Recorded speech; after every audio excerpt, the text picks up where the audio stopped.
Hello, good morning, everyone. Thank you for joining with us this morning. I hope na we're doing good, na we're doing great. And it's really nice to, listen to Christmas song nowadays, no? Especially when we came into the month of September. Sa Pilipinas, ano na yan eh, Christmas season na, kumbaga. So, kumanta na si Jose Marichan. No? Hopefully lahat po tayo ay excited every day, no? And we have so many things really in store for you, especially here in the PPI. No, kalalabas lang po natin doon sa sa top seller award for the month, magkakaroon na po ng mga prizes. And at the same time, gusto ko rin pong ipaalala sa lahat yung Palawan trip na po natin. It's soon coming, no? It's gonna be in December. So ilang months na lang, pupunta na po tayo ng Palawan. Cut off po nun. Cut off ng sales is October 30, 2020. So yung mga kokonti na lang po yung kulang po dyan, ihataw na ninyo, no? Kasi doon tayo magse-celebrate ng Pasko sa Palawan. So, and hopefully, no, marami-rami tayong pupunta doon. The last number I had is actually there are already around 20 plus qualifiers that will travel with us to Palawan. So, kita-kita tayo sa Palawan, ha? And also, gusto ko rin i-remind na our upcoming summit is fast approaching. It's gonna be on November 30 and it's already been arranged na po, no? So, ano na po tayo dyan? Nasa final stage na po tayo ng mga preparations po natin. It would be in Genesis Valley. It's gonna be the whole day event. We block the entire resort for that. So, hope you're gonna be joining with us that time. So, there's so much things in store for you during the summit. So, we have the usual summit activity supposedly every year. Kaso nagkaroon lang tayo ng pandemic, so hindi natin nagawa. Then aside from that, there will be awards and recognition for those who were able to make good over the past 2 years po natin, yung 2020 at 2021. And aside from that, we are going to pack in also our supposed Christmas party for the year 2022. Gawin na natin dyan sa November 30. It's gonna be an early Christmas season. It's gonna be an early Christmas celebration kasi gusto kong ibakante yung December nyo para doon sa mga possible na pagkakabisihan po ninyo ng mga trippings. Okay? So, dito natin, i-advance natin kung baga. Okay? So many things are really in store. And guess what? Meron pa po akong mga pasabog na mga incentive program ngayon. Ilalabas ko ang mga memo yan today. Okay?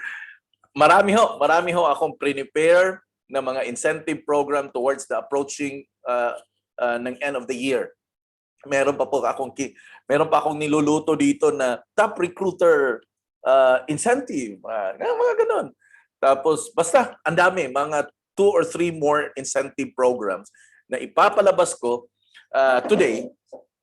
This would be our final run towards the end of 2022.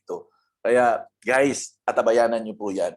And by the way, hopefully today as we talk about a very important topic on matters of the journey towards success, sana ho makasama natin yung buong team po ninyo. If in case wala pa po sila dito, pwede niyo po silang tawagan, pwede niyo po silang i-chat, pwede niyo po silang i-text para kahit paano ho makakasama po natin sila today. So invite them in, no? Let them come and join with us here in the Zoom call. No, this would be a very good topic, and I believe this would be a very important ingredient for the success of each and every one of us. Okay? So hindi ko na po kayo patatagalin. Medyo mabahaba yung magiging discussion po natin this morning. At I want it to be as comfortable as we can. So sit on tight, no? Nandyan po kayo sa mga respective po na mga bahay-bahay po natin. Get a glass of water, coffee, juice. Prepare some few snacks while we journey. I'll journey you towards our lesson for this morning.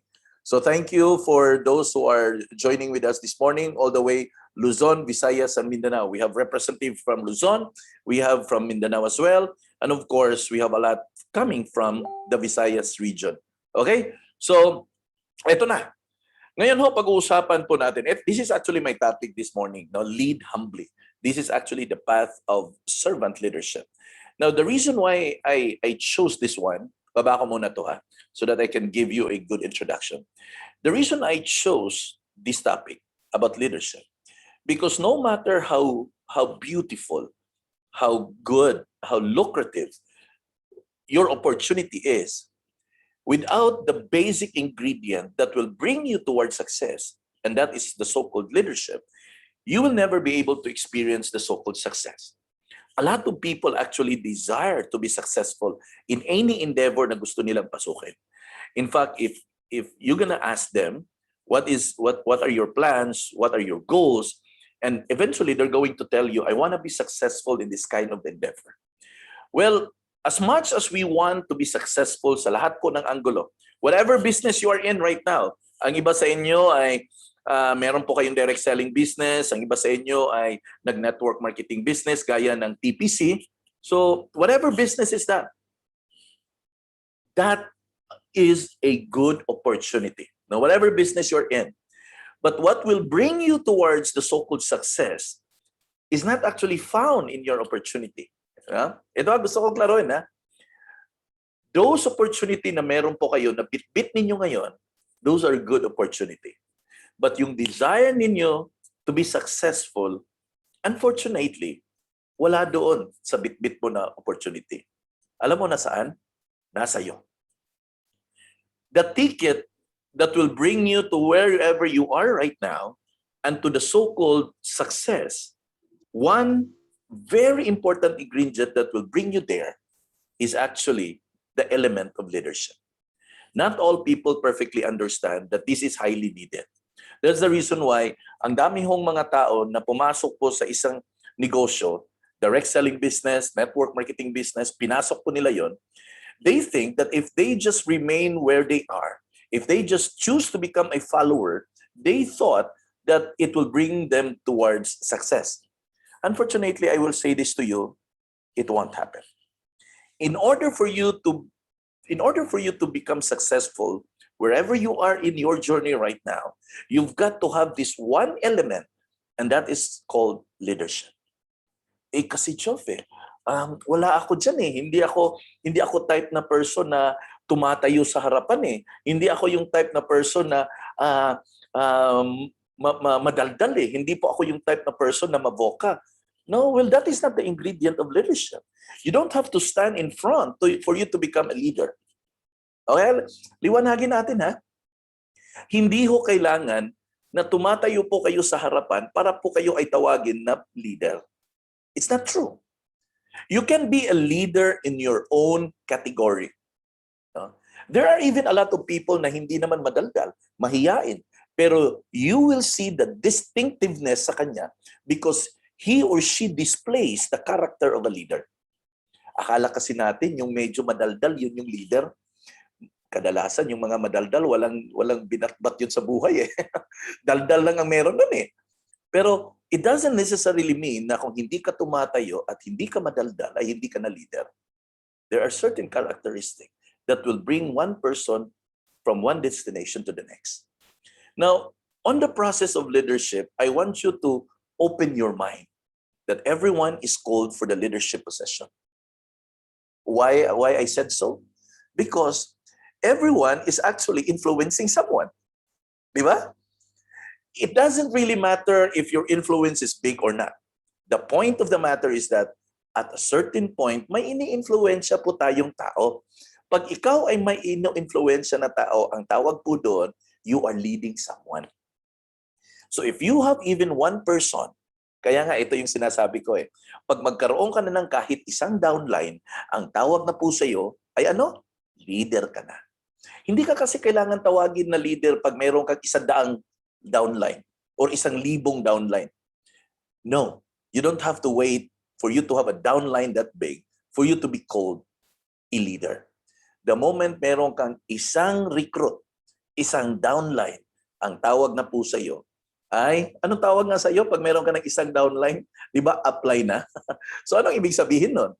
You are already called for the leadership position, even if you only have one downline to start with. So in short, everyone is called to the leadership position because everyone is influencing someone. Okay? Number two, a lot of people actually is afraid of leadership because they're afraid to take the responsibility of nurturing someone. Yun po yung point eh. Ayaw ko maging leader kasi ayaw kong may pananagutan. Ayaw ko na may responsibilidad ako. That's the reason why a lot of people is actually afraid to take the role of a leadership role. Why? Because he's afraid to assume the moral responsibility doon sa person na nirecruit niya. Well, I tell you, every person, whether you like it or not, at some point in our life, we will always be accountable to someone. Okay? Diba? Whether you like it or not, at some point in our life, we will always be accountable to someone. Nung nag-asawa ka, you're accountable to your partner. You're accountable to your children. Nung nag-aral ka, you're accountable to your teacher. You're accountable to your classmate. Anywhere in the stages of our life, we will always be accountable to someone. So anong tawag po doon? When you are accountable to someone, ang tawag po dyan ay leadership. Ang tawag po dyan ay leadership. So meaning, everyone, as in everyone, is really called for the leadership position. Number three, a lot of people is afraid to take on the role of a leadership role because, quote unquote, they're afraid to fail. They think that if you are the leader, you're not entitled to make mistakes. Yun ang mga misconception eh. That if you are a leader, para bang hindi ka dapat magkakamali, dapat always tama ka. No, it's not that. Always remember, it doesn't necessarily mean that if you are a leader, everything that you make and every decision that you're gonna take is actually correct. Hindi ho. There's gonna be days in your life that you're gonna make wrong decisions. It's okay. Along the way, you're gonna make and learn the process.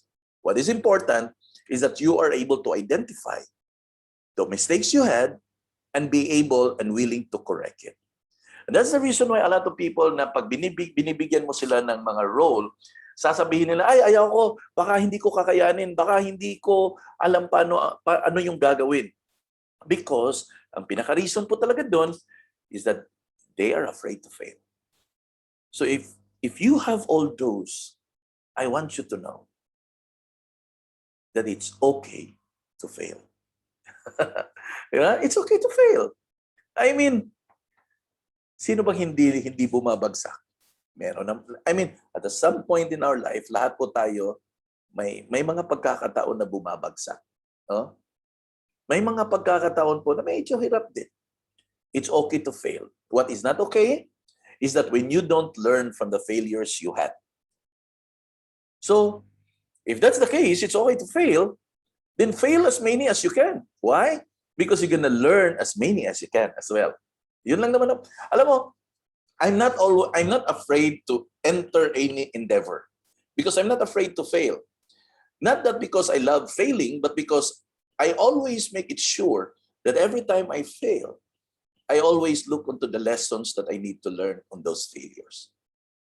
I'm not perfect. So do you. You're not perfect as well.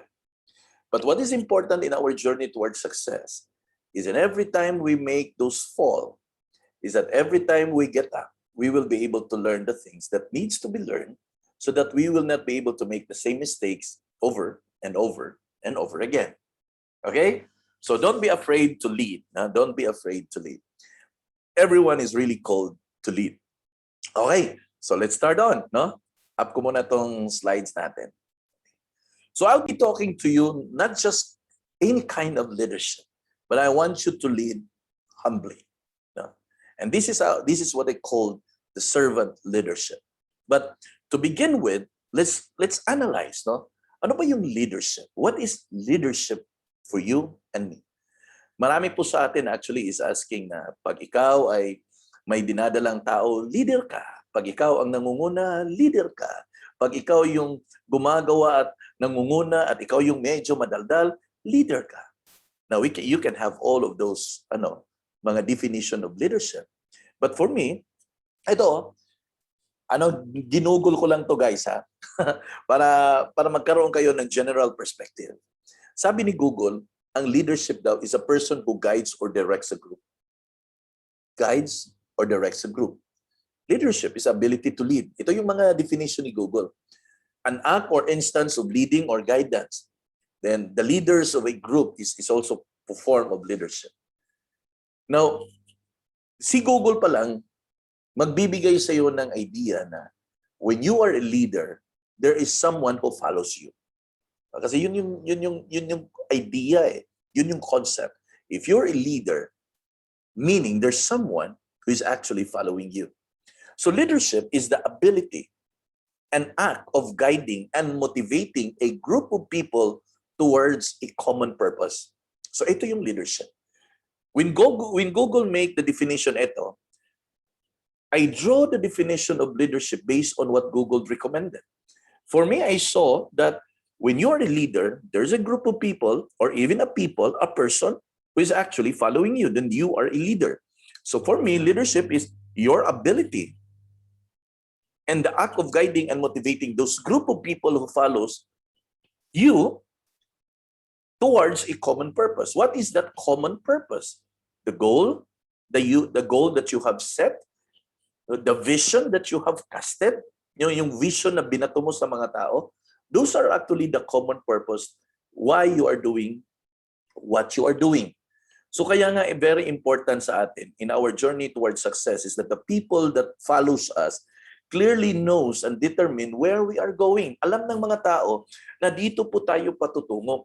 Alam ng mga tao na sumusunod sa atin na ito yung direksyon na tatahakin natin. Can you just imagine if I am going to lead DPPI and you don't know exactly kung saan papunta si Geoffrey, malamang wala kayong susundan. Malamang wala kayong parang ikokopya. And the reason why we're moving towards one single direction and the reason why we are achieving one step at a time is because we clearly define where we are going. And that is because every time we have a goal, every time we have a direction na gusto nating papasukin, I, as your CEO, will make it sure that I am going to cast it over you so that alam nyo kung saan po tayo papunta at alam po tayo saan tayo patutungo. And along the process, hindi ko lang kayo i-inform kung saan tayo papunta. Nilalagay ko rin, binibigay ko rin kung ano yung kailangan na meron kayo para maabot natin ang dapat natin na maabot. Ayan, isa yan, the ability. Okay, so this is what leadership is all about. Now the question is here, who are leaders? Sino ba yung mga tinatawag natin na leaders? Kasi minsan nagtutulakan na tayo eh. Ikaw yung leader, Joff. Ikaw yung leader, Lotis. Ikaw yung leader, Maricel. Ikaw yung leader, Marilu. Ikaw yung leader, Emmy. Now, who is really the leader? Sino ba itong mga leader na tinatawag natin? Now, according to Steve Jobs, no? Ito yung mga statements nila. Don't let the noise of others drown out your inner voice, sabi ni Steve Jobs. Marami kasing mga boses na maririnig mo on your journey towards leadership.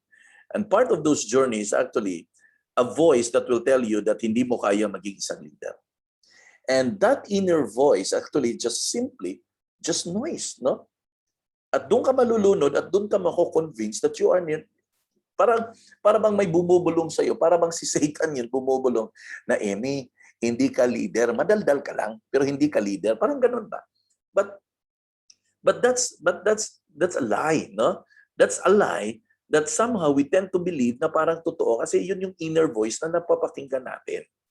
Now, according to Oprah Winfrey, sabi niya, I always knew I was destined for greatness. Now, ito rin po yun. There will always be conviction na mararamdaman mo sa kaloob-looban mo, mararamdaman mo na ikaw talaga ay tinatawag na magiging isang leader.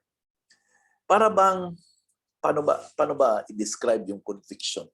Para bang isang English lang kasi yung alam ko passion. No? There's a passion that burns inside us that will tell us na we are called and destined to become leaders. At yung circumstances na meron tayo, ay itutulak tayo na mangyari ang pagiging leader po natin. Ito, maganda yung statement ni Oprah Winfrey, no? Alam daw niya na siya ay destined na maging magaling or greatness. Si Mark Zuckerberg ng Facebook, sabi niya, by giving the people the power to share, we're making the world more transparent. So isa daw sa sabi niya, ito yung mga statements nila, ito yung mga leadership statement nila na para kay Mark na bilang isang leader, transparent siya. Transparency, no? Transparency. So kung etong tao na to ay ganito to, ito ay qualified to become leader. Now these are statements coming from big people, no? But again, the question is, sino ba ang leader? No? Ganun pa rin. Sino ba ang leader talaga? Ito kay Kate Middleton, no? I really hope I can make a difference even in the smallest way. Ayan, no? Pag leader daw, making a difference. No? Pag ikaw ay leader, you make a difference to other people. You make a difference to your downline. You make a difference to your team. Kumbaga, nagkakaroon ng impact ang buhay mo sa mga tao na dala-dala mo or bit-bit mo or yung downline or kagrupo mo. That's what Kate Middleton said. No? So again, the question is, sino ba yung leader talaga? Okay? Ang answer po dyan is ikaw at ako. We are called for the leadership position. Lahat ho tayo. Sinong tinatawag natin sa leadership role? Si Mary Ann Raffles, tinatawag na leader. Si Carmelita Fuentes, tinatawag na maging leader. Si Priscilla Suganov, tinatawag na leader. Si Maricel Sungahit, tinatawag na magiging leader dito sa business natin. No? Si John Revailoses, tinatawag na magiging leader. Si Janet Bioyo, tinatawag na magiging leader. Si Glesan Lisones, tinatawag na maging leader. Lahat ho tayo in the business na nandito sa DPPI are called to lead the business. No one is actually exempted for the leadership role. Alam nyo,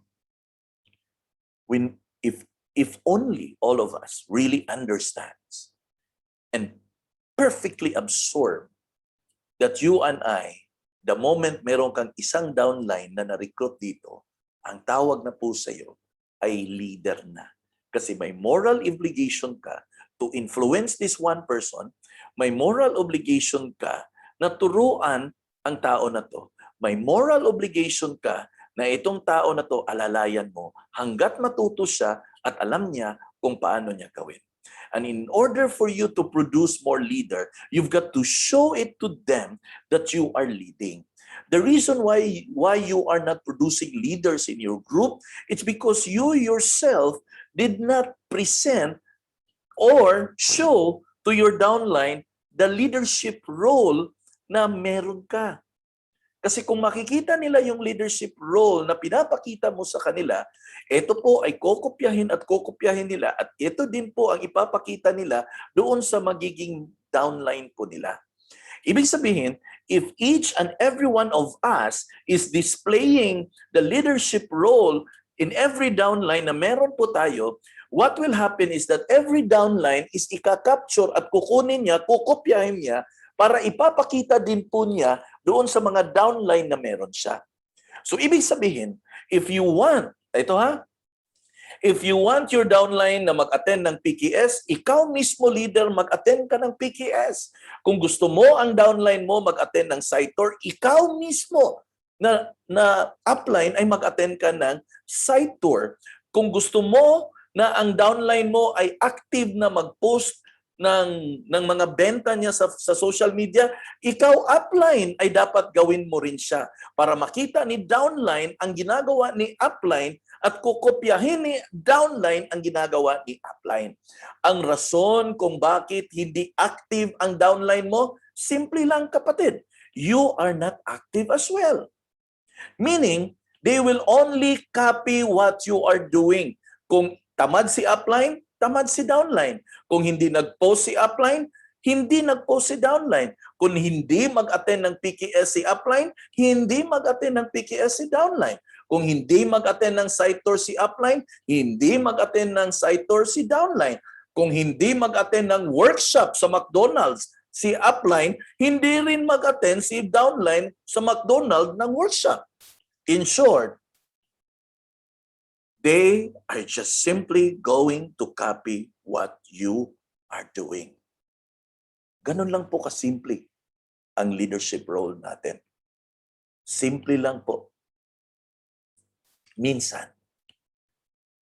akala natin na pwede natin, yung downline natin, sabihan natin, oy, punta ka doon, attend ka ng PKS. Hoy, punta ka doon, attend ka ng site tour. Hoy, attend ka ng workshop.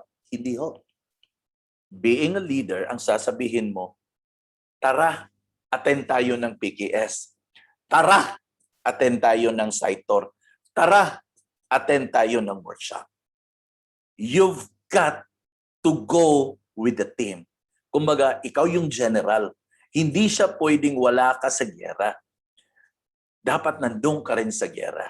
Kumbaga, ang leader ho ay hindi po yun you go, kung hindi, let's go. Ganon po ang leader. It's always let go. Diba? Ito, may comment si Miss Novelin, share ko lang ha. Sabi ni Miss Novs, no? Sir, naadjud mga recruit na bisag kung saon ni mo invite, dili kay busy daw. Wala na tayong magawa. Tama. That's true. There are people na no matter how much you invite, they're going to say no.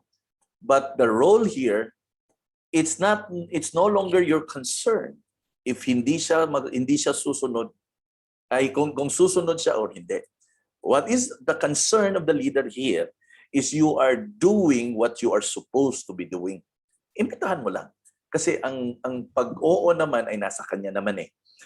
The reason why you're doing that is because you wanted to show to them that this is how it is been done. Anyway, meron naman talagang tao na nakakakita sa mga ginagawa natin, sa mga ginagawa ng isang leader. And that is what is important. Yung mga tao na tumitingin sa mga ginagawa natin. Because those are the people that were really soon enough that will copy what we are doing. Okay? Question number 2. Lahat ba ng leader good? Well, ito, let's find it out. Are all leaders good? Ito si Adolf Hitler, sabi niya, I have the duty to be a fighter for truth and justice. Maganda yung advokasya ni Hitler, pero naging magaling ba siya na leader? Hindi rin. Ito, during the Holocaust, ang daming pinatay ng mga Hudyo nito. Di ba? But he was a leader. It's just that he was not a good leader. Di ba? Ito naman, si Rupert Murdoch, no?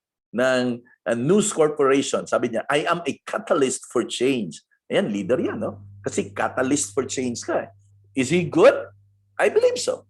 Because maganda naman yung nagiging resulta ni Rupert Murdoch doon sa News Corporation niya. But the answer actually, there are good leaders and there are also bad leaders. Ibig sabihin, not all leaders are really good leaders. But you can choose to be good. Di ba? Remember, not all leaders are good leaders. Ako, hindi po ako magaling na leader. I am not a good leader. I fail at many times in life, both personal and professional. No, I have so many mistakes that I had in the past. But it doesn't make me less of a leader, because I still choose to do good thing in spite of the failure that I make. Would I still commit mistakes? Yes, I still do commit mistakes. Do I fail? Yes, a lot of times. But I will make a decision to be intentional to become good leaders. Yun naman ang point eh. We all make mistakes. At a certain point in our journey, you do fail. But what is important is that we are intentional na gusto ko maging magaling na leader. Gusto ko magiging isang good na leader. Pag nandun yung intention na yun, it will really produce the needed leadership role. So the ultimate questions dito with regards to the goodness of a leader is, how do I become a good leader? Yun ang pinaka-question eh. Kasi kung titingnan natin on the basis of failing and committing mistakes, well, I believe all of us is ewan ko, kung meron bang tao dito na hindi nagkakamali? I believe wala. But the bottom line question here is, paano ba ako maging magaling na leader? Okay? So let's talk about it. The question is, I'm going to answer it in one word, is be a servant leader. So pag-uusapan natin yung servant leadership. What is servant leadership? At bakit ito yung gusto kong meron na culture ang DPPI? Ever since the time that we started our business, we always make it sure that both professionally and morally, we are exercising the right culture in the company. We are very much particular of our integrity, and we are very much particular of how we stand towards other people. In short, we don't just want to become just simply sellers. We just don't want to become top one in any category, but both morally and, of course, professionally, we want to present ourselves to be, quote unquote, good. No? So, according to Robert Greenleaf, he said, servant leadership begins with a natural feeling that one wants to serve. To serve first. Ayan. Then conscious choice bring one to aspire to lead. Ayan, ganda ng statement, no? Ulitin ko yung statement ni Sir Robert. Sabi niya, servant leadership begins with a natural feeling that one wants to serve. Ulitin ko yung phrase na yon. Wants to serve. Then, he continues, to serve first. So wag mo nang isipin na ikaw yung uunahin na serbisyuhan. Ikaw na ang una na magserbisyo. You do it first. Then, ito yung dugtong. Then, conscious choice brings one to aspire to lead. Ganda, no? Conscious choice. So, it's conscious choice. Ito, sabi ni Mahatma Gandhi, we must be the change we wish to see. Kung gusto mong may makita na mga pagbabago diyan sa negosyo mo, kung gusto mong may makita na mga pagbabago diyan sa organization mo, kung gusto mong may makita na pagbabago para sa mga downlines mo, I think it has to begin with you. It has to begin lahat ng gusto mong makita sa downline mo, it all begins with you. Now, the issue here is not actually about the downline, whether they will follow you or not. But the question here actually, are you doing what you are supposed to be doing? Because eventually, meron kang downline doon na nakakakita doon sa mga ginagawa mo na mga aksyon. Gaya ng sinabi ni Ms. Novelin kanina, may mga downline daw na kahit anong invite na gawin mo, ay ayaw pa rin. That's okay. The point here is not about the downline saying yes. The point here is about the leader doing what he is supposed to be doing para yung iba na nakakakita sa kanya ay susundin ang ginagawa niya. Ibig sabihin, not all of your downline will really respond to whatever call that you're going to make. But what is important is that you are going to do what you are supposed to do kasi meron ka pa ring mga downline naman doon na tumitingin at medyo pinapakiramdaman lang kung ano yung mga ginagawa mo. Kaya nang sinabi ko nga kung gusto mo na eventually yung mga downline mo ay mag-attend ng PKS, mag-attend ka ng PKS. Kung gusto mo na mag-attend sila ng site tour, ikaw ang unang mag-attend ng site tour para makita nila na ikaw ay nag-a-attend. Kung gusto mo na ang mga downline mo ay nag-a-attend ng workshop natin dyan sa McDonald's sa Cebu, ikaw mismo ang unang mag-attend. Kasi kung nakikita ka nila, ikaw ang susundin nila. Kung gusto mo na ang mga downline mo ay aralin ang Facebook ads, ikaw mismo ang una na gumawa nito. Kung gusto mo na ang downline mo ay regular na magpo-post dyan sa social media, ikaw ang unang gumagawa niyan. Eventually, they are just going to copy what you are doing. At pag nangyari po yun, ang tawag po doon ay influence. So hindi ka makaka-influensya sa mga downline na meron ka hanggat hindi mo gagawin consistently ang dapat mong gawin. Do it. Let them see it. Show it to them. Eventually, their hearts will be moved and they will follow what you are doing. Sa madaling salita, kung gusto mong magiging active ang downline mo, umpisahan mo sa sarili mo na magiging active ka. Kasi hindi ho mangyayari na magiging active ang magiging downline mo kung ikaw mismo ay hindi po active. Yan ang sinasabi po ni Mahatma Gandhi. Be the change you wish to see. Dapat ikaw makita nila ang gusto na change mo na para sa mga tao mo. A lot of people actually don't want to do that. Kesyo pagod sila, kesyo busy sila, kesyo wala silang time. Friends, I want you to understand that lahat ho tayo, meron lang po tayong 24 hours a day. Lahat ho tayo. Wala hong merong 25, wala hong merong 26. Therefore, if you are looking for an extra time, I want you to know that there is no extra time available. So anong dapat gawin, Joff, when it comes to that?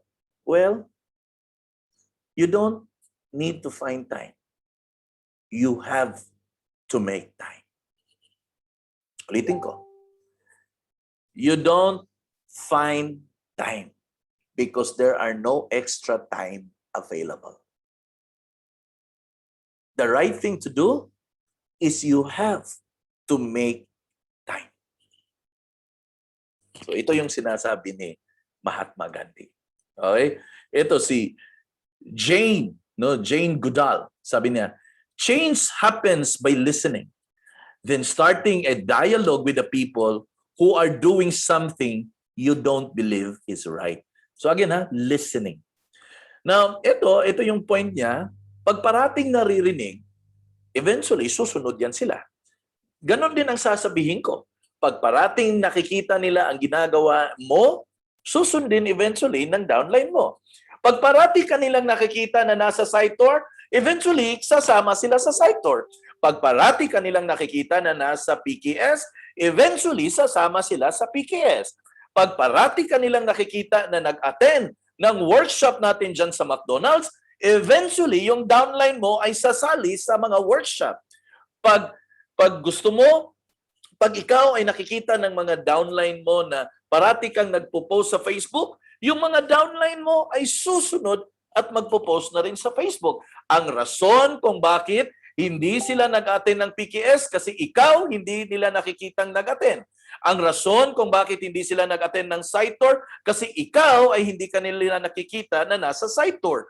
Ang rason kung bakit hindi nag-attend ng workshop ang mga downline mo kasi ikaw ay hindi kanila nakikita sa workshop. Ang rason kung bakit hindi nag-post ang mga downline mo kasi ikaw ay hindi kanila nakikita na nagpo-post din po dyan sa mga social media channel natin.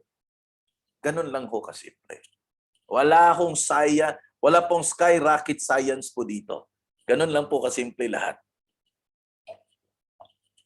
Ibig sabihin, if you wanted to really produce active people, just be active yourself. Ganun lang ho kasimple, kapatid. That's how simple it is. Alam mo, you can give me a lot of reasons not to do it, but I can also give you 1,000 more reasons kung paano sila susunod sa iyo eventually. The basis here is not actually our people. The basis here is actually not your downline. But the basis here is actually ikaw. It's always on you. Just show it to them. Eventually, they will follow it. Okay? Martin Luther King Jr. Sabi niya, a man can't ride your back unless it's bent. Nakita mo? Unless daw yuyuko ang tao, hindi daw sila makakasakay sa likod mo. Ano yung point doon? Meaning you've got to do it yourself. You're gonna reach out to them. You're gonna humble yourself in reaching out to them. then eventually they just gonna follow you. Then eventually, they will join with your ride. Ang nangyari kasi sa atin, patigasan din eh.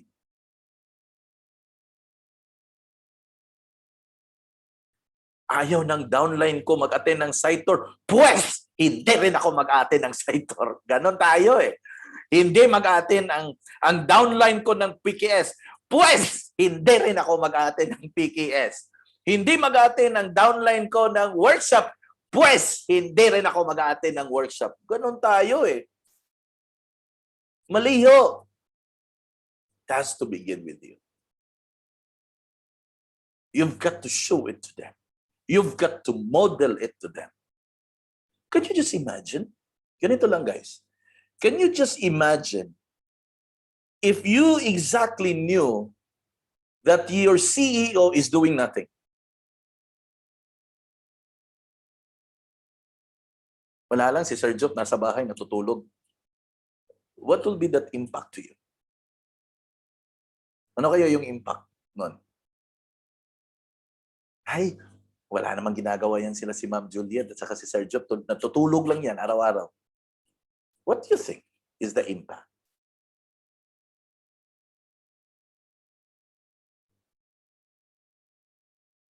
You've got to let your downline feel your presence. They've got to sense it that you're there. They've got to know that you are there. They've got to feel right in their gut that every time nalilingon siya sa kabila, left and right, nakikita at nararamdaman niya na yung leader na sinusunod niya, gumagalaw.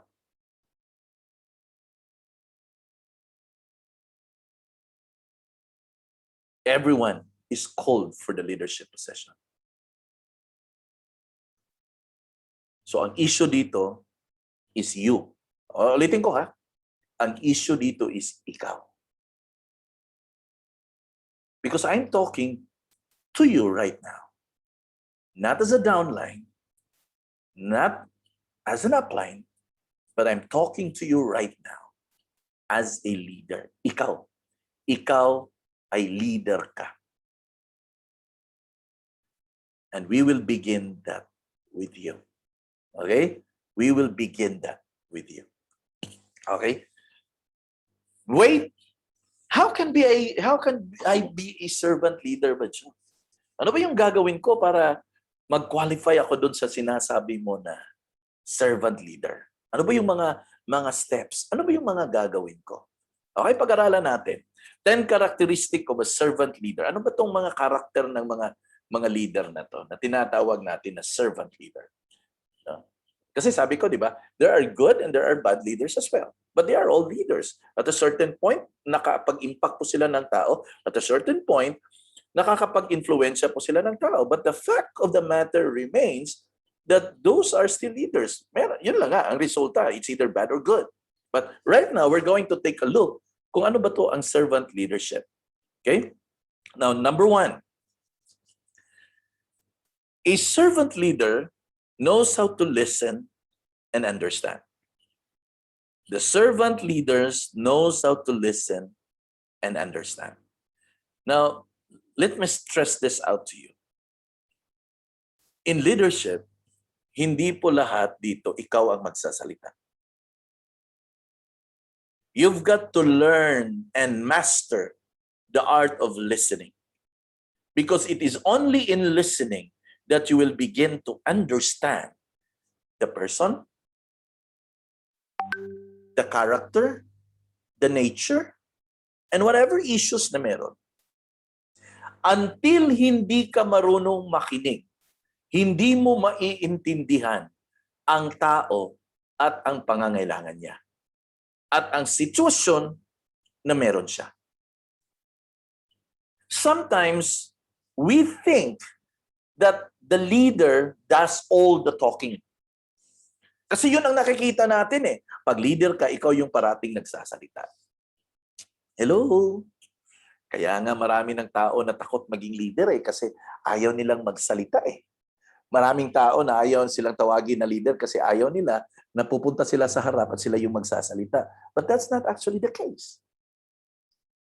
Being a leader, one of the most important character na meron dapat tayo is actually we learn and know how to listen.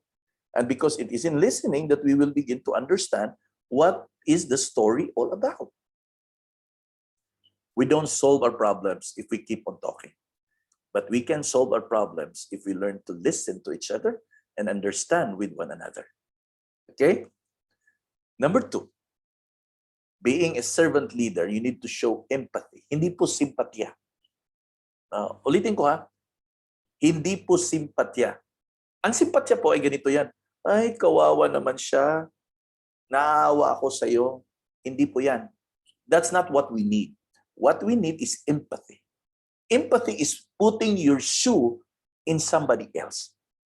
Ilalagay mo yung sarili mo sa sarili niya. Yun po yung empathy. Kasi pag yun ang pinakita natin sa mga downline natin, naiintindihan natin anong meron siya. Naiintindihan natin kung ano man yung mga pinagdadaraanan niya. Maiintindihan natin kung ano man yung hirap na meron siya. Kasi nilagay natin yung sarili niya, sarili natin sa sarili niya. Ang tawag po doon ay empathy. Okay? Being a servant leader, this is very important. Kung nakikita niyo po, guys, DPPI made a unique programs for our people. You know what? Because Juliet and I was once were sellers just like you. We were on the field, we were on the ground, selling properties to anybody to whom we met or kahit saan. And that's exactly the reason why we understand what our people needs. Anong tawag doon? Empathy. We put our shoe in your shoes. That's why we make programs according to what our sellers feel, think na kailangan nila. That's number 2, empathy. Number 3, lend a helping hand. Learn to extend your hand. Learn to extend a help. Huwag niyo pong ipagdamot ang tulong. Isa sa mga magagandang kultura na meron po tayo dito sa TPPI is nagtutulungan tayo. Hindi natin concern kung anong team ka. Yes, we do have teams. We have a lot of teams actually. But it doesn't really matter whether you belong to another team or not, because tayo dito sinasabi natin, one DPPI, one goal. Yun po yung sinasabi natin. Pag DPPI ka, magkasama tayo. Pag DPPI ka, we extend each other's hand. Pag DPPI ka, magkapatid tayo dito. Kaya magtutulungan tayo dito. And that's the kind of culture we have here in DPPI. And I love it. And I see it and I saw it outside. And that's exactly what I really wanted na makita in each and every one of us. Kahit saang lupalop ka ng mundo, as long as DPPI ka, may kapatid ka dyan, may ka-DPPI ka dyan, at ready kang tumulong sa kapwa DPPI natin.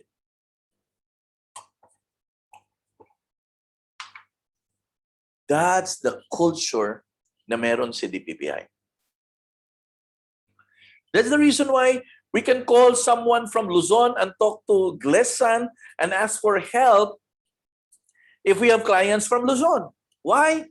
Because we are one DPPI. The reason why I can call Ben in Dumaguete City is because we are one DPPI. The reason why I can call Lorraine or Janet in Cagayan de Oro is because we are one DPPI. The reason why I can call Rismon in Davao City, it's because we are one DPPI. Arlene in Dumaguete, because we are one DPPI. Novelyn, Mary Ann, Maricel, Cecil, or anybody in Cebu, because we are one DPPI. And we are always willing to extend a helping hand.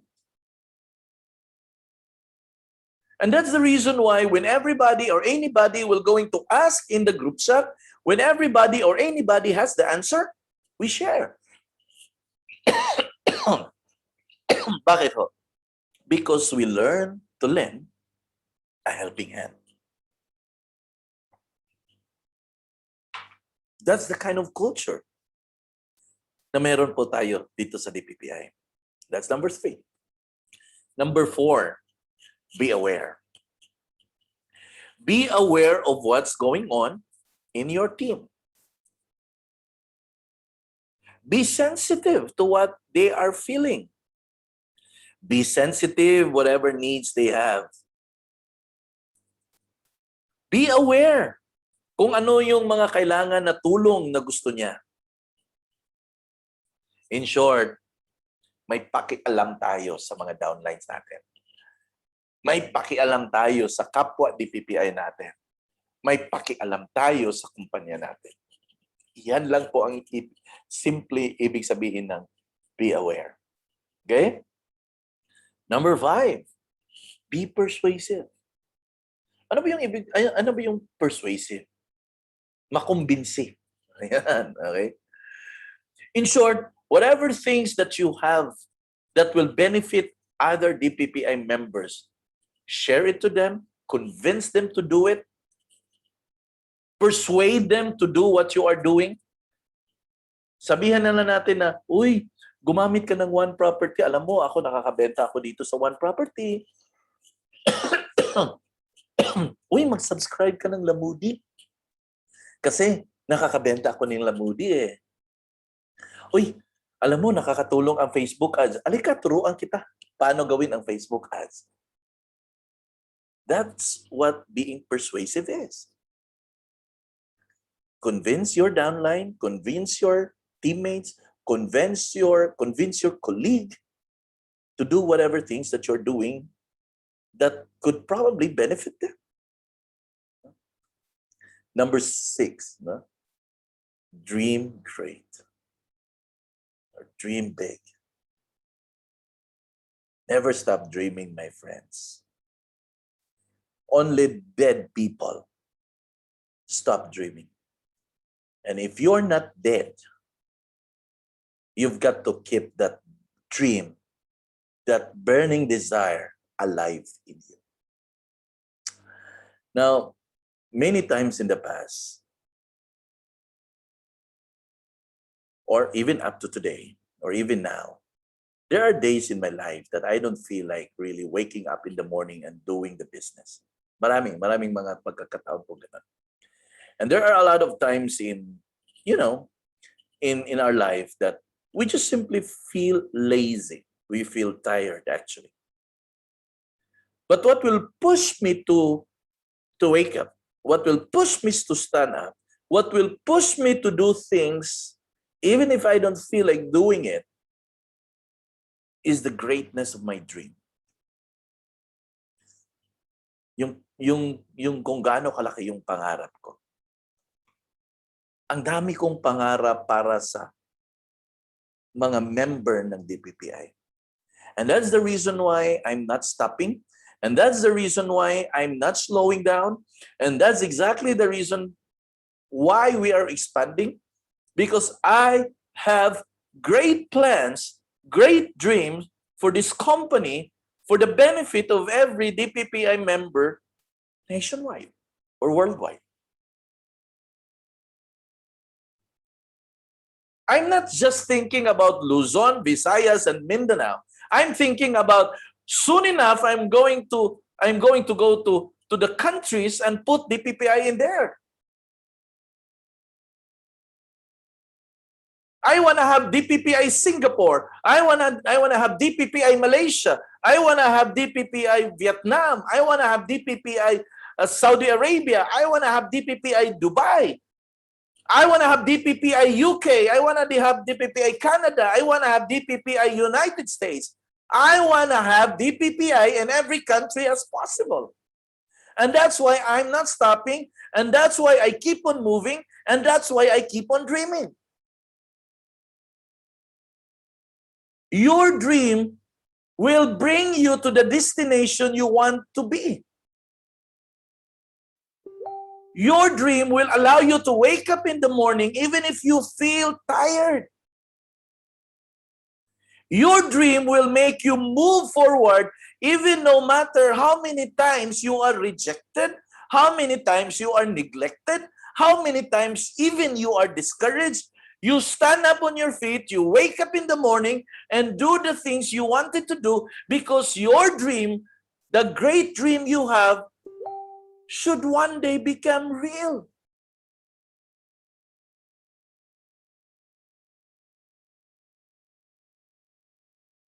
And this is what I want to tell you, my friends. Don't let anybody to steal your dreams. Nasasabihin nila sa'yo, hindi mo kaya yan, hindi mo maabot yan, hindi ka magiging ganyan. Get rid of those people in your life. Don't let them feel you that you are useless. Don't let them think that you cannot do anything good. Throw away those kind of people in your life. We need people that will give you the cheer that you want. Yung papalakpak ba in every success that you're gonna have.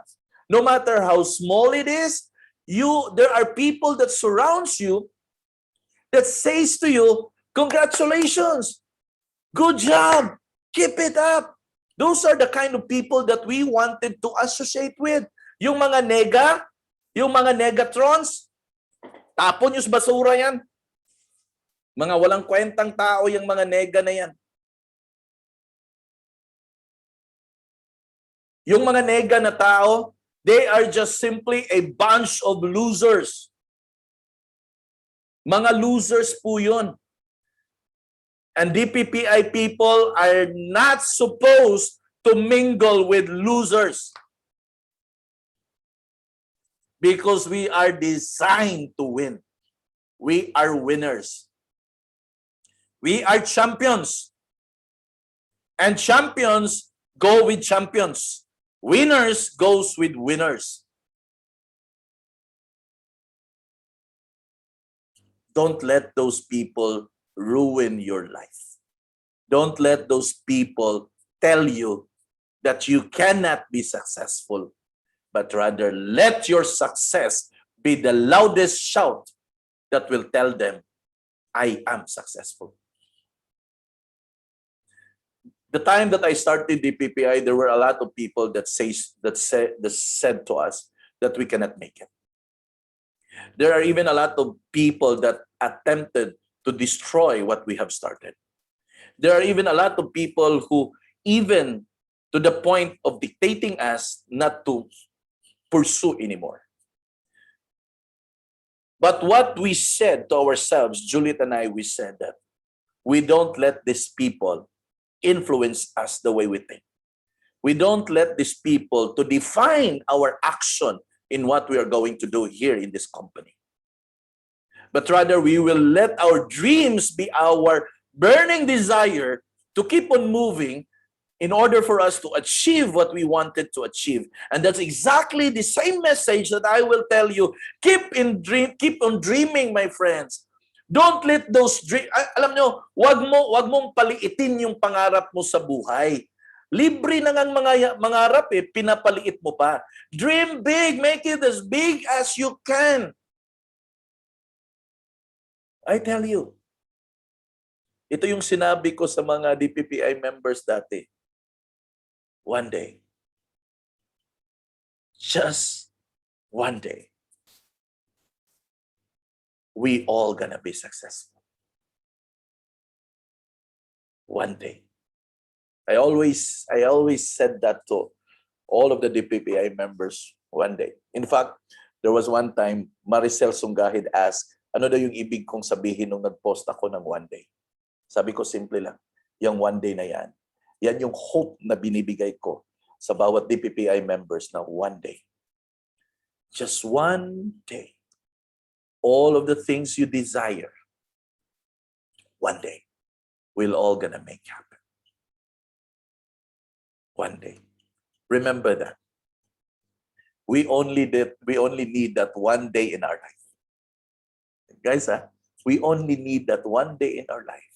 That will be our turning point in our life. Minsan kasi sasabihin ng iba, ay, Joe, medyo matanda na ako, hindi na ako nangarap. No.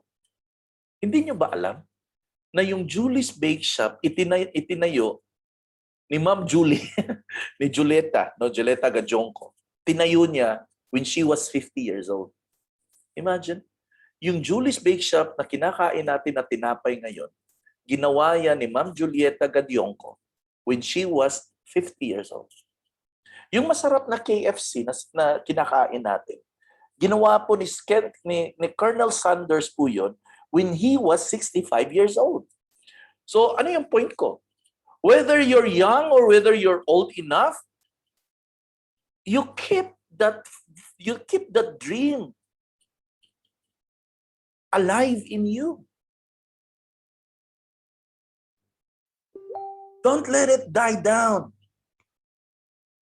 Ay, hirap na ngayon kasi Sir Jeff eh. Ang mahal na ng gasolina, inflation na yon. So what? Bakit? May magagawa ka ba na mahal ang gasolina? Wala naman eh. Mahal na kasi yung bilihin. Wala nang makakabili ng real property. Bakit? Kontrolado mo yung presyo ng mga pagkain natin, yung mga grocery? Bakit? Ano bang mangyayari kung aalahanin mo yan? Wala din naman. Those are the things that you are not in control of. Do things. Act on the things na meron kang control. Diba? Friends, believe me, you've got so much potential.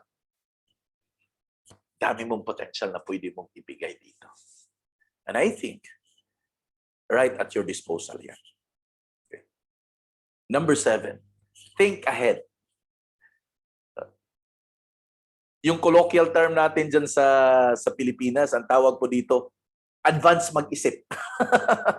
Di ba? Think ahead. Ano yung ibig sabihin? Advance mag-isip. I want you to think beyond what is today. Di ba? I want you to think hindi po kung ano yung nakikita mo ngayon. But I want you to think what lies ahead tomorrow, a day after tomorrow. Because that's what truly matters in our life, who we become tomorrow. I mean, kung ikaw ay pinanganak na pulubi, ay wala pong may kasalanan doon. Bakit? Sino bang sisihin mo na pinanganak ka ng pulubi? Magulang mo? Hindi rin naman nila kasalanan na naging pulubi sila eh. Pero kung mamamatay kang pulubi, kasalanan mo yan. Hello?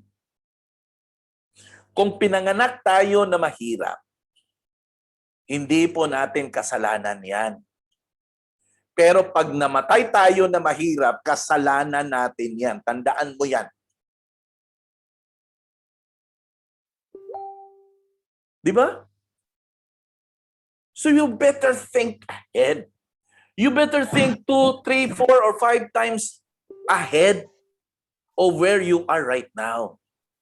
Because if you don't think what the future lies ahead, there's no hope in doing what you are doing right now. Alam mo ba ano ang meron if you think ahead? Hope. Hope ang meron po dyan, pag-asa. Ano bang meron sa tao kung mawala na siya ng pag-asa? What do you think happened for a person that loses the hope? Tamad na yan. Ang taong walang pag-asa, gaya ng tambay. Ang taong walang pag-asa, hindi po gumigising ng maaga yan. Ang taong walang pag-asa, hindi yang gagawa ng mga bagay-bagay na ikauunlad nila. Kasi wala na nga pag-asa eh. But for those people that are hopeful in life, they wake up in the morning with full of aspirations in life. Diba?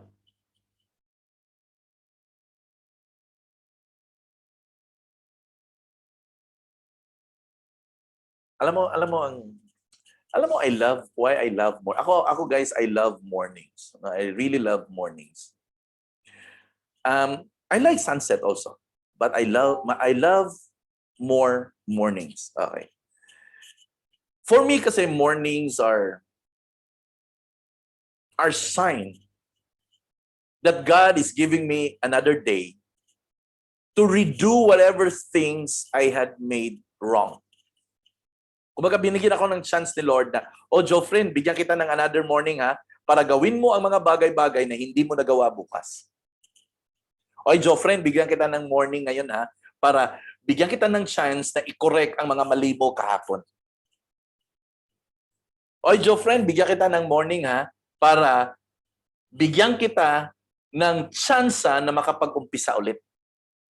That's what mornings for me. That's why I love mornings. Because there's always hope for tomorrow. There's always hope for tomorrow.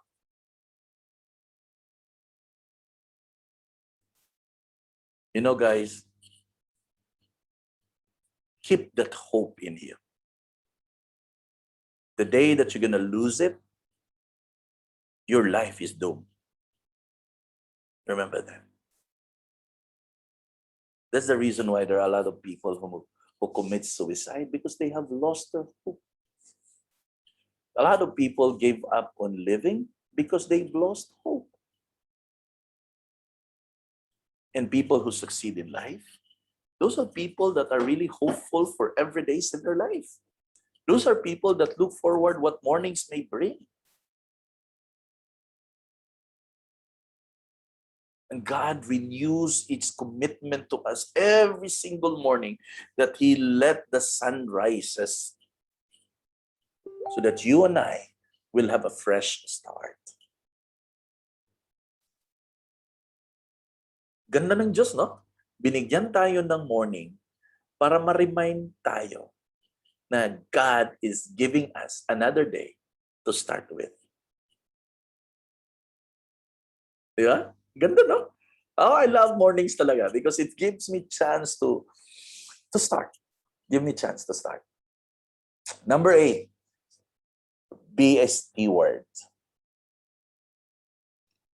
Everything of what we have is not actually owned by us. Let's make that clear. Everything of what we have is actually borrowed from the one who gave us. It may sound spiritual or religious to you, but I always put it this way. Everything of what I have is not owned by me, but it's just only lended to me by the Creator who made me. And that's the reason why I always value whatever things I have. It doesn't really matter how small, how big, and how ugly or how beautiful it is. But what is important is I am appreciative of the things that I have. God give me time each day so that I value my time. God give me 24 hours every day. Every time I wake up in the morning, that's why I want to be a good steward of the time that God had given me. I don't want to waste this time, not because masipag ako, not because workaholic ako. No. I value the time that I have because etong time na to, it is a borrowed time. I don't own it, and I cannot hold on to it. And that's the reason why when morning comes, I want to make sure I've got to make the most out of my time because I cannot bring back time. And if you think you have all the time in the world, I'm sorry to tell you, my friend, you exactly don't know when will our time ends. For the very fact is that we exactly don't know na bukas baka hindi na tayo magising. Tama po ba? At hihinto na ang oras na meron tayo. So dahil hindi mo alam kung kailan matatapos ang oras na meron ka, di ba? What is important is that you make use of the time.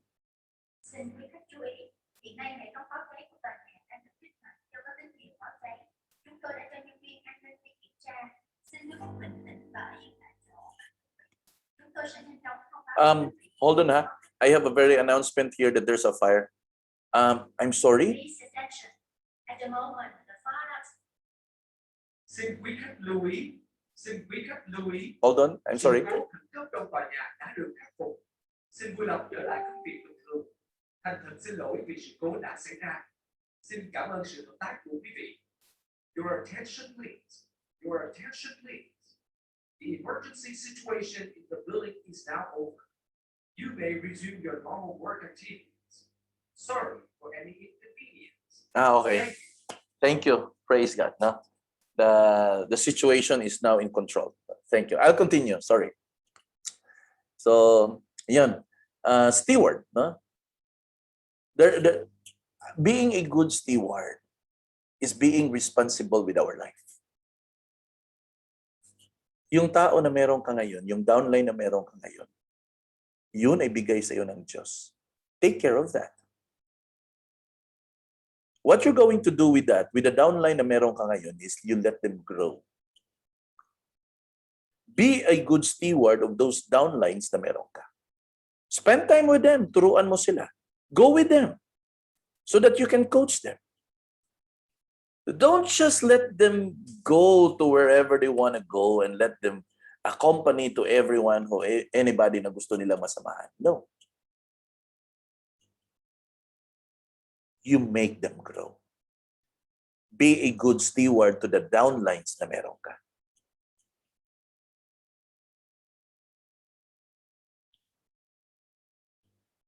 Number 9. Grow, grow, grow, grow. Never stop learning. Never stop attending trainings. Never stop attending seminars. Because the day that you are going to stop learning, yan po ang araw na hindi ka na lalaki. As I always said, in DPPI, the reason why we have a lot of trainings and seminars, either online or offline, it is because our goal is to strengthen our heart and to sharpen our mind. The more we sharpen our mind, the more we strengthen our hearts, the more we are ready to face whatever challenges na meron tayo.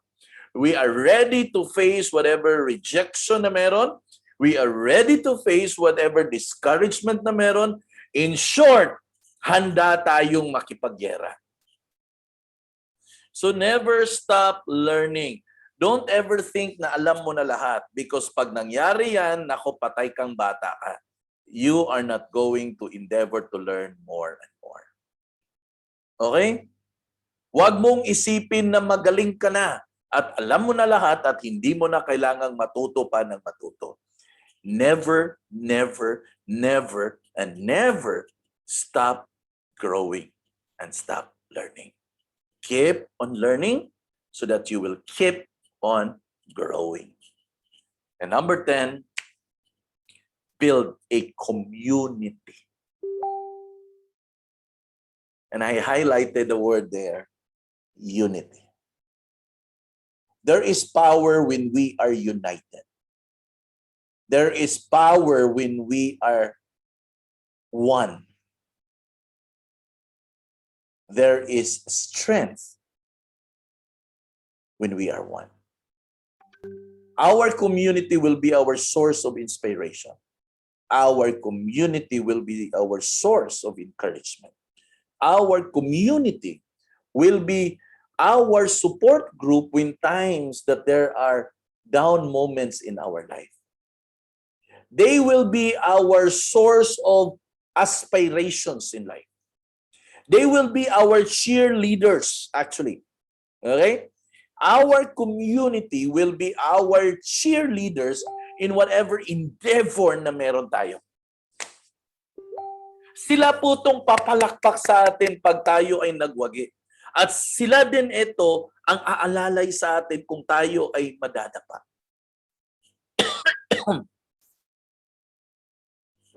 That's why in DPPI, we are building the community here.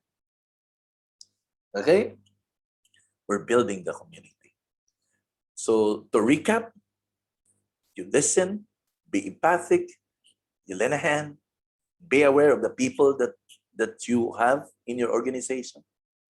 Be persuasive with them, dream big, Look forward, look ahead.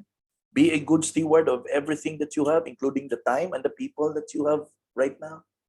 Never stop growing never stop growing by keep on learning. And lastly, you build a community wherein this community will be our support crew. These will be the people that will cheer us when we succeed in life. And these are the people that will lift us up when we are down. These are the characteristics of a servant leader.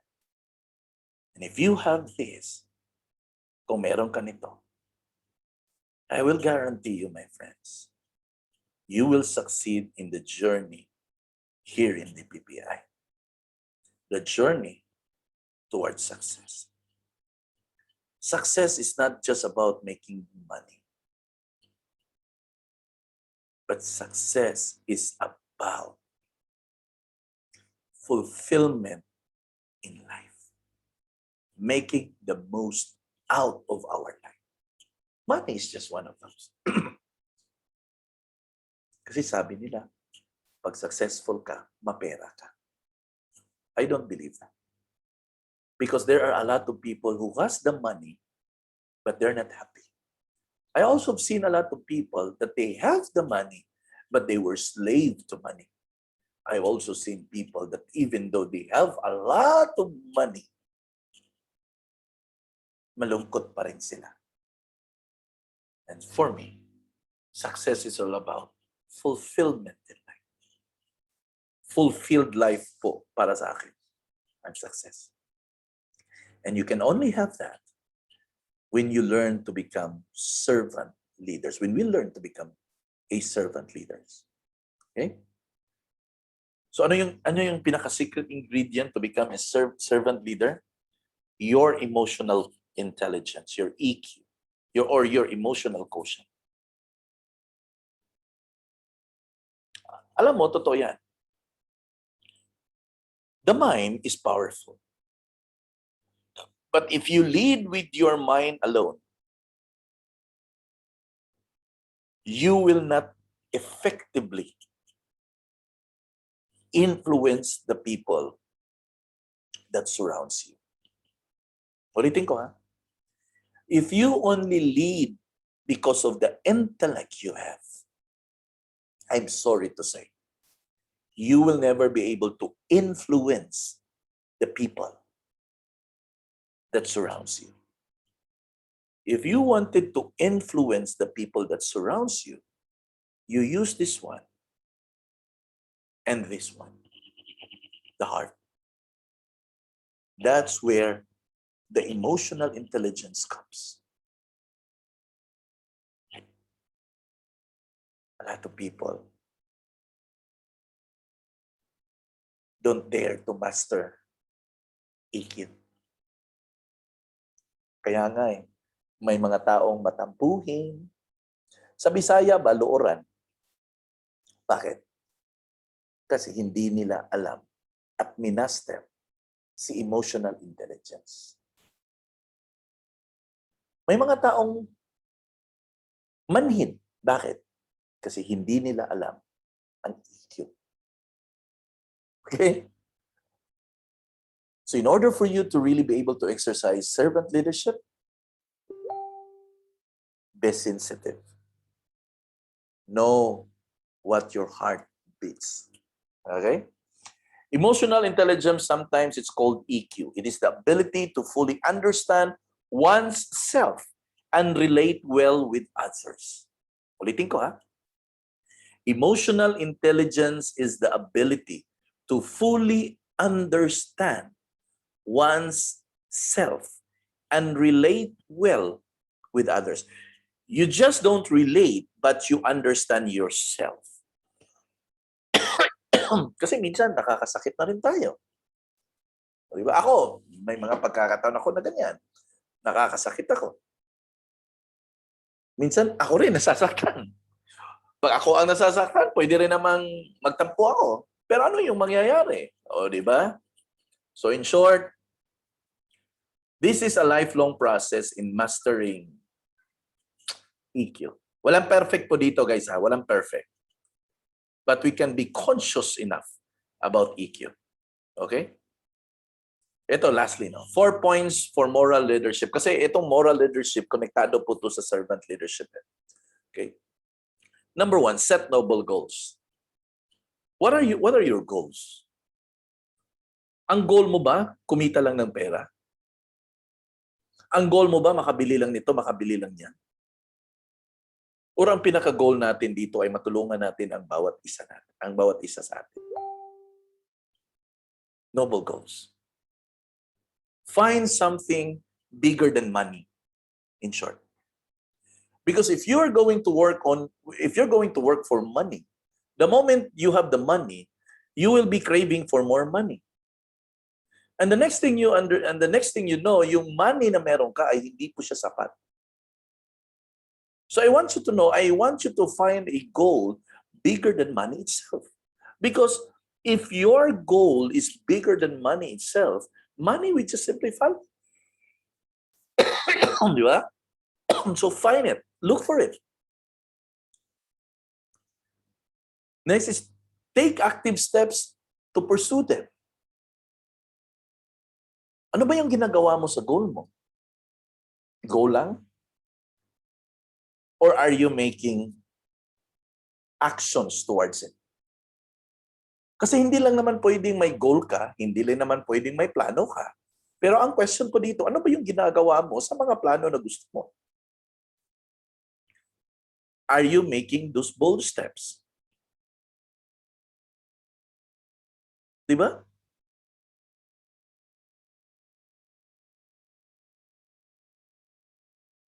Kasi kung wala kang gagawin, nothing happens.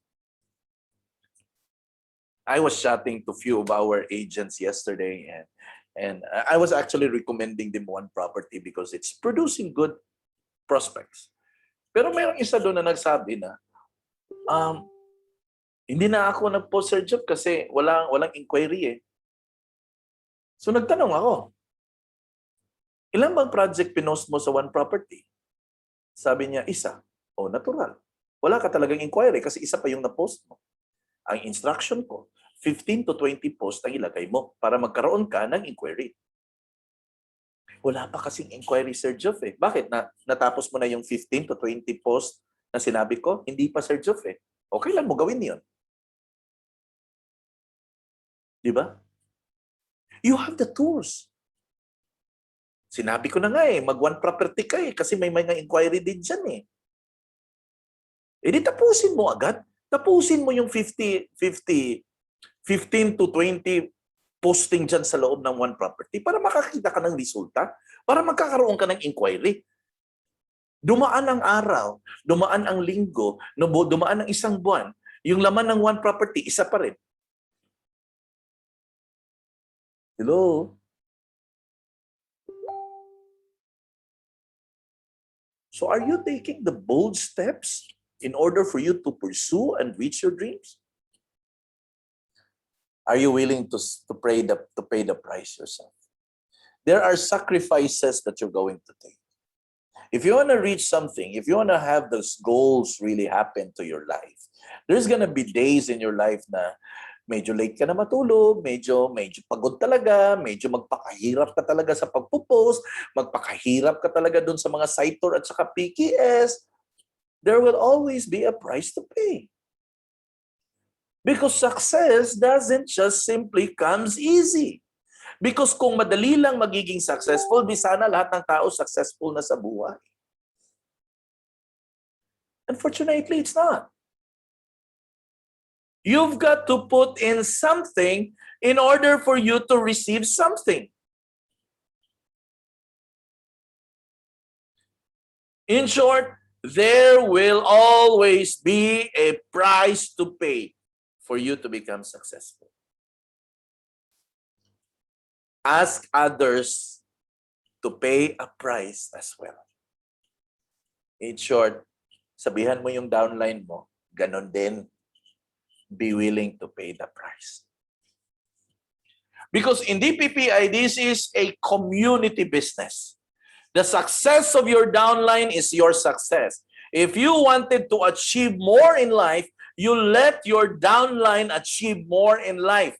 In short, tama ang sinabi ni Zig Ziglar.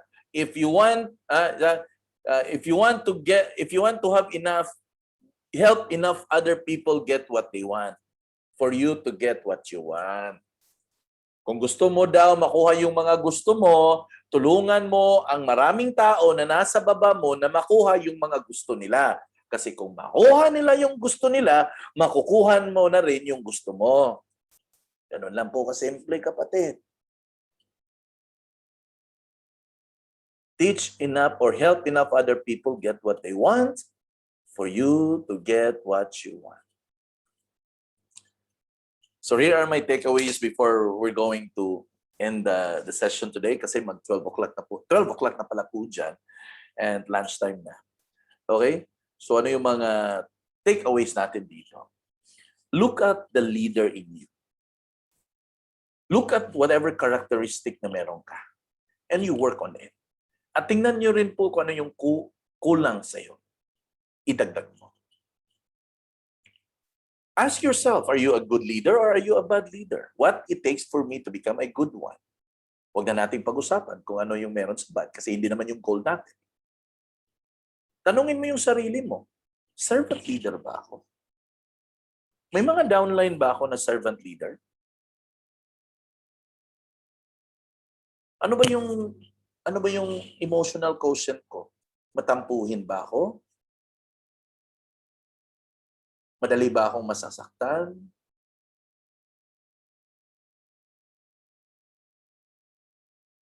How am I doing with my servant leadership? How are my moral responsibility being leaders? At the end of the day, my friend, ikaw lang lahat actually makakasagot niya. Walang iba. For whatever reasons, leadership is the key, no? In order for our business to really grow. And I close with this one. A lot of people actually wanted to become successful, but they're not willing to take the role of becoming a leader. They are obsessed with a lot of things. Leading is not one of those. But if you really wanted to bring an impact, kung gusto mo magkaroon ng impact, be the leader. Ang leader ho, hindi po maingay yan. Ang leader po, action speaks louder than words. Hindi po ibig sabihin na ikaw ang parating nagsasalita. Ikaw ang leader. Ang leader po is the one who gets things done. Ang tanong, nagawa mo ba ang dapat mong gawin? Nagresulta ba ang mga ginagawa mo? Kasi kung hindi mo nagawa ang dapat mong gawin at hindi nagbigay ng resulta ang mga ginagawa mo, I'm sorry kapatid, nag-iingay ka lang. Maingay ka lang. Yesterday, I was talking to a few friends of mine na nasa network marketing industry. And they're trying to convince me to join them.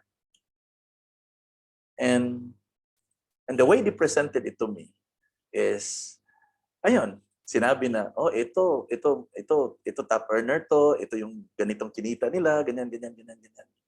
I'm not easily moved by that, to be honest. I'm not easily moved by that. Because I am always very keen on how you have built your organization. Keen ako dun eh. Because you can always claim whatever millions na meron ka. Kumita ako ng 1 million, kumita ako ng 2 million, kumita ako ng 3 million. Pero show me that you have sustained it. Yun kasi ang point eh. Years ago, may kaibigan akong nagtayo ng network marketing company dyan sa Lapu-Lapu. Very good friend of mine. Halos sabay kami. Bumulusok, lumaki ang kita, milyon-milyon ang pinagsasabi. Pero ang sabi ko, it's not about the millions na pumapasok sa kumpanya. But it's how our organization had become in the process. And I always say this to anybody na ma-meet ko na nasa network marketing industry, that through the years, I had built an organization that is strong, stable, and secure enough na ang mga tao dito marunong at alam nila kung ano yung mga ginagawa nila. Money is just an object that we talk and brag about. Pero meron akong kakilala na hindi ito mayabang, pero malaki na ang kinita sa network marketing. Nung kaibigan ko nasa Cebu, ang pangalan niya si Emelus Dano. Laking kinita niyan, pero tahimik lang yan. Hindi yan nagpapakita ng cheque, wala. Pero yung mga tao na nasa kanya, nagmamagnet yan. Yun ang leader. Hindi mo kailangan mavoka. Hindi mo kailangan showy. Pero may mga sumusunod. Yun, dapat ikaw. Na look at your team right now. Tingnan mo yung team na meron ka. Form them, organize them, make them strong. Give them the needed things that they need to have. Give them all the skill na kailangan nila. Give them the tools na pwede nilang magamit. Then sabihan mo sila, let's go. Huwag mong sabihin, you go. Sabihin mo, let's go. And I tell you, they will go with you wherever you want them to go. Thank you. And I hope that you're going to review itong video na to. I'll put it in the YouTube channel. Then I'm going to share it to you on your group chat para at least you can share it to your team and review it from time to time. Thank you and God bless you all. Happy lunch. Bye-bye. Bye.